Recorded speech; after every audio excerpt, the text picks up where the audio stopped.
క్రీస్తు ప్రేమ పరిమళ వాసనగా ఎలాగైతే వెదజల్లాడో నీవు నేను కూడా క్రీస్తు ప్రేమను వెదజల్లేవారిగా ఉండాలి.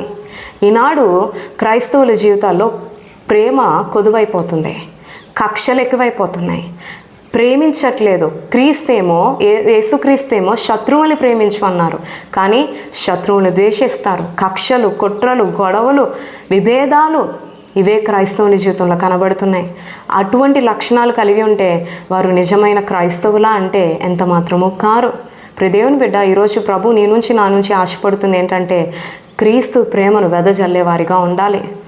ఎలా ప్రభు ప్రేమను వెదజల్లాడండి?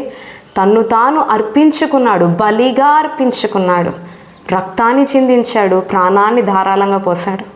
కాబట్టి తన్ను తాను ఎలాగైతే అర్పణగా అర్పించుకున్నాడో, ఒక గంధపు చెట్టు ఎలాగైతే నరికే కొద్దీ మంచి సువాసన వెదజల్లుతుందో, ఈరోజు నీ నా జీవితంలో కూడా ప్రభువు నిన్ను నన్ను చెక్కే కొలది, లోకంలో ఉన్న మనుషులు నిన్ను నన్ను రాళ్లతో బాధలతో చెక్కే కొలది క్రీస్తు ప్రేమ వెదజల్లేవారిగానే మనం ఉండాలి.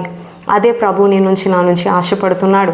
క్రీస్తు ప్రేమ అనే పరిమళ సువాసన మనం ఇతరులకి వెదజల్లేవారిగా ఉండాలి. క్రీస్తునే మనలో కనుపరిచేవారిగా ఉండాలి. మన ద్వారా క్రీస్తునే ఇతరులకి కనుపరిచేవారిగా ఉండాలి. ఆ విధంగా మనం జీవిస్తే ఎల్లప్పుడూ దేవునికి బహుప్రియులుగానే జీవిస్తామండి.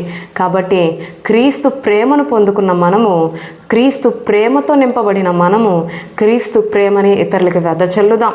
అటువంటి గొప్ప కృప ప్రభు మనకి ఎల్లప్పుడూ దయచేయునుగాక. ఆమేన్.